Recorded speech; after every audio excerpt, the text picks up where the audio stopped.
Hello everyone, welcome to Mr. Lee's Math Class Videos. I'm Mr. Lee. We're picking it up in Math 1332 Contemporary Mathematics, Unit 2, Homework 2. This is section 1.3, which is really just a bunch of word problems, problem solving. They refer to it as the four-step method. We'll see that you may or may not choose to use that as your method for solving. So let's just look at what the Polio's four-step method is. Well, you may not necessarily need to follow it. Again, it is a good way to think about word problems. So step one is to understand the problem, which is going to involve reading it, figuring out what they're asking you. Two says devise a plan. I would consider that figuring out how to convert the word problem into language, and how that language will then become math, because sometimes they say things in the problems that are not necessarily relevant, or you might need more information to actually solve a problem.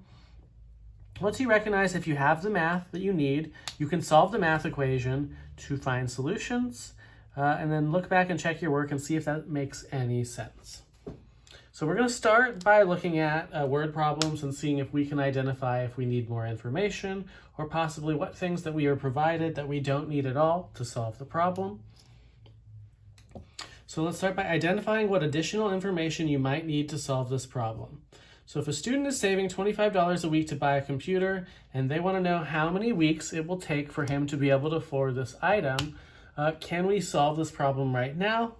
No, all we know is he's saving $25 a week. So we can't answer how many weeks it will take because we don't know how much money he needs to save. So what might be something that we need to solve this problem? Probably the total cost of the computer.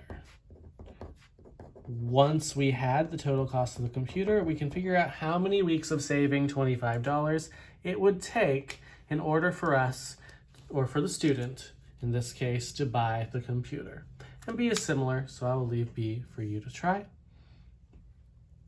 So identify what pieces of information are not needed. This is a major situation that happens often in word problems, providing you more information than is necessary, and it kind of is up to you to discern what you need to solve your problem. Sometimes people think that this is not particularly relevant, but in the real world, when problems occur, very often you have a bunch of different things you can look at when you're trying to isolate a problem, and not all of them may be causing it. So you have to really have a good read on what common issues are and how to approach that. So identify which piece of information is not needed to solve this problem.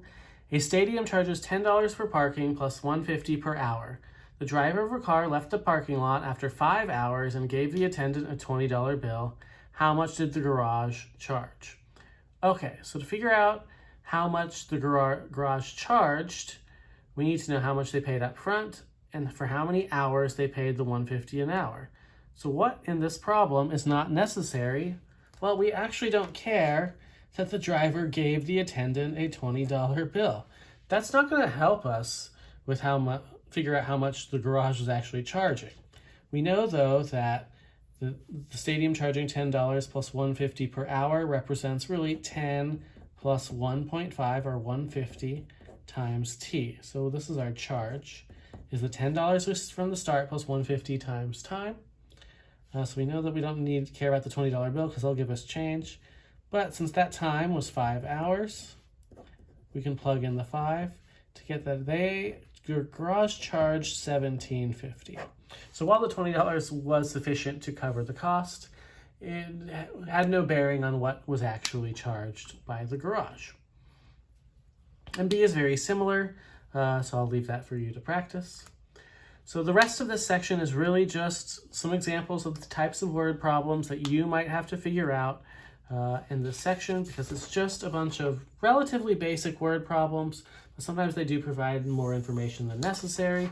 Sometimes they might require you to make some conversions. It's really just kind of dependent. So let's look at a few of them. One person earns $70,000 a year. A second person earns $4,800 per month. How much more does the first person earn per year? So first off, one of the things we note here is that one's given a yearly income and the other's given a monthly income. So we'd really like to convert this to a yearly income, and to do that, we need to take 4,800 and multiply it by the 12 months, which is $57,600 a year. So that helps us get these two earnings into a common scenario so that we could possibly answer the question, how much more does the first person earn a year? Well, how much more is really asking us to subtract. So we take the 70,000 minus our newly converted 57,600 to get 12,400 more per year. So this is the crux of the issue, what you're trying to do in the word problems. You'll notice that I really didn't follow the 4-step method here, because this is really going to be about your own mathematical intuition and what you need to do to solve the problems. Let's think of a few more. B and C, I do want you to try, because this is really about you practicing. I want you to get as much practice as possible with particularly converting words and language into math. That's one of the most important skills in the real world, is being able to take things that are mathematical kind of in nature, but rarely presented that way in the real world, and trying to logically analyze them in some way. But D and E are a little bit more for visuals. So I'm going to do D, and then I'll leave you to practice E because there's a hint on it. A committee is meeting to determine which 2 of the 5 potential candidates they will be selecting for leadership positions. We'll assume they're getting the same thing and that the order doesn't really matter. How many different selections could be made? So I'm going to refer to them as A, B, C, D, and E to represent the people. So they could pick A and B, or A and C, or A and D, or A and E. These are all our possible combinations that pick A.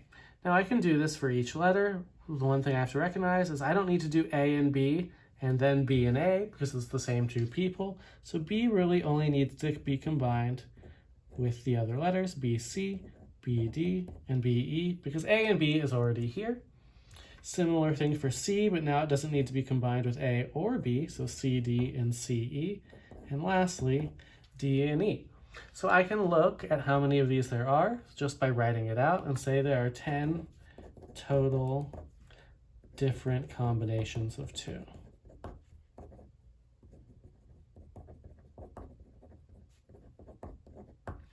So sometimes writing it out and being visual is totally fine. I really would suggest that on E, drawing the ladder. Draw the rungs as Jessica is stepping up from it, because I think it will really help you visualize, and keep in mind that the starting point is the middle, so any rungs that exist above will also exist below. That's all 1.3 really is. The 2 sections in chapter 1, I think, are really just there to get your arithmetic bearings going before we head on to chapters 2 and 3, which involve a little bit more logic, and there's a little bit less arithmetic in there to help you generate the logic. But that's all for this video, and that's all for chapter 1.